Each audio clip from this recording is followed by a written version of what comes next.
Turns out our cell phones don't like the extreme cold either. Apple even recommends keeping iPhones in above freezing temperatures. Anything below 32 can hurt your charge. So how does the cold kill our batteries? Good question. Heather Brown put her own phone to the test and learned what not to do when warming it up. I was on my way to have lunch with my friend. It was on 20%, but it died like halfway here, so. And how long were you going? I mean, it was only like 2 blocks. So we tested it. It's not your imagination. The phone we kept inside lost no charge. But the poor phone we put outside went from 95 to 90%. I think the biggest thing when people notice it is when you're looking for an Uber or a Lyft.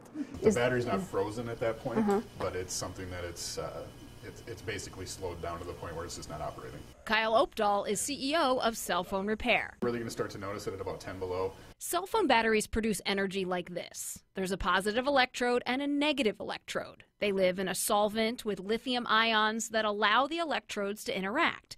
When it gets cold, that solvent becomes thicker. It puts up more resistance and slows the battery down. Bill Hudson learned the hard way last week. The same thing happens in your car. Oh, and by the way, we might be spending the night. Our car battery just died. I would recommend always keeping it close to body heat. Usually have it like in a purse or something. Leave it inside of a glove, inside of a hat. Or perish the thought. Wait until you get back inside to call or text. My hands, I don't even want to take my gloves or whatever off to touch the button. If your phone shuts down in the cold, have you damaged your phone? Not necessarily. If it dies, it's basically just in hibernation mode. How do you get it back on?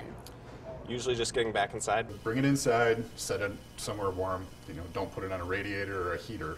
Don't put it next to the fireplace. Don't use a blow dryer. Let it get back to room temperature. And then just wait and think about how we ever managed without cell phones. But you found your friend, so you're all set. I'm good. Heather Brown, The old-fashioned way. WCCO 4 News.